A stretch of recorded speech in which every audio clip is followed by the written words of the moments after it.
और रूस यूक्रेन युद्ध को लेकर इस वक्त बहुत बड़ी मीटिंग की खबर आ रही है। मीटिंग में रूस और अमेरिका के शामिल होने की बात सामने आ रही है। दिमित्री मेदवेदेव और अमेरिकी विदेश उप मंत्री मीटिंग में मौजूद थे। सोर्सेस के हवाले से बड़ी खबर, तुर्की में हुई है ये मीटिंग। अमेरिका और रूस के बीच ये सीक्रेट मीटिंग हुई है।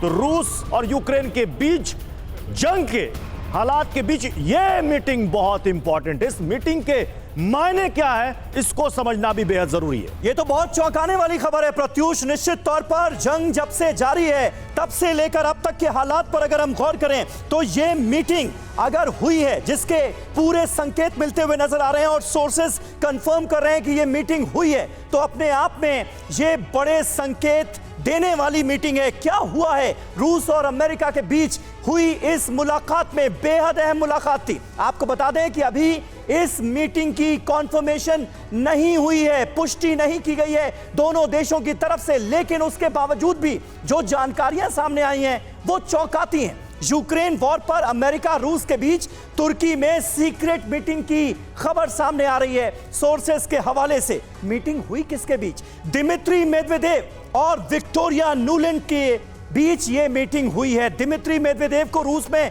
नंबर 2 माना जाता है। दिमित्री मेदवेदेव के बारे में जान लीजिए। रशियन सिक्योरिटी काउंसिल के वाइस चेयरमैन हैं मेदवेदेव। और विक्टोरिया नुलैंड यूएस की विदेश उप मंत्री हैं और यूक्रेन को लेकर एक बड़ी रणनीतिकार के तौर पर पिछले तमाम महीनों में जंग के हालात के मद्देनजर बनकर उभरी हुई हैं।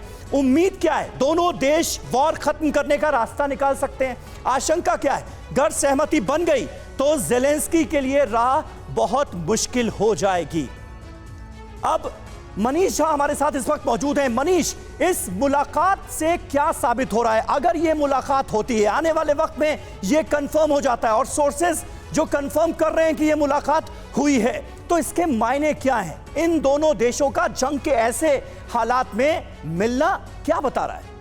बिल्कुल, देखिए, खास करके तब जब हम बात कर रहे हैं विक्टोरिया नुलैंड के बारे में, उनकी डेजिग्नेशन पर मत जाइए कि वो अमेरिका की विदेश उप मंत्री हैं। हाँ। असल बात यह है कि बीते 15 साल में और आज यूक्रेन जहां है, जिस हालत में है, वो बस विक्टोरिया नुलैंड के दिमाग की उपज है। उसी की वजह से आज ये लड़ाई चल रही है और ऐसी स्थिति में वो जो फैसला लेंगी, आप मानकर चलिए कि प्रेसिडेंट बाइडेन का वही फैसला है, उस पर वो वही मुहर लगाएंगे। तो विक्टोरिया नुलैंड एक तरफ, दूसरी तरफ रूस की तरफ से नंबर 2 का भेजा जाना, मतलब इसके बाद तो बस केवल पुतिन और बाइडेन की ही मीटिंग हो सकती है। इतनी बड़ी सीक्रेट मीटिंग का इस वक्त होना ये अपने आप में बहुत क्यों मनीष इसको कहा जा रहा है कि जो भी अगर मीटिंग की सच्चाई है, ये यूक्रेन के लिए एक बड़ा सेटबैक साबित हो सकती है? ब्रिगेडियर शरदेंदु सर, आपसे समझना चाहूंगा क्यों ये कहा जा रहा है ये सीक्रेट मीटिंग यूक्रेन के लिए एक बड़ा सेटबैक भी हो सकती है अगर वाकई में सच्चाई इसमें? तो देखिए, यूक्रेन के लिए इसलिए सेटबैक हो सकता है कि ये अब ये सीज फायर की तरफ अगर शांति वार्ता बढ़ती है आगे और इसका कुछ पॉजिटिव आउटकम निकलता है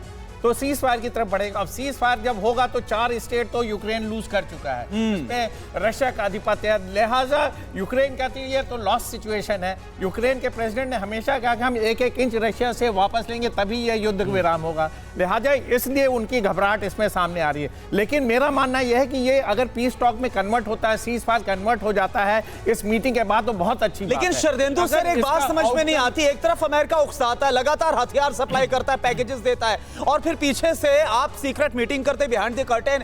ये स्ट्रेटजी समझ में नहीं आ रही। युद्ध का तो अंत होना है ना, किस तरीके से युद्ध का अंत होगा? ये पीस टॉक से होगा जब दो देश आपस में मिलेंगे। देवनाथ सर, इसमें तो आप अमेरिका ने पीठ थपथपा दिया यूक्रेन का कि हम तुम्हारे साथ हैं, और इधर आप रूस से मीटिंग कर रहे हैं, तो लूजर कौन हुआ? फिर तो यूक्रेन हो गया लूजर। देखिए प्रत्युष, इसमें कोई शक नहीं है कि अमेरिका में भी एक धड़ा है जो अब यूक्रेन के युद्ध से थक चुका है।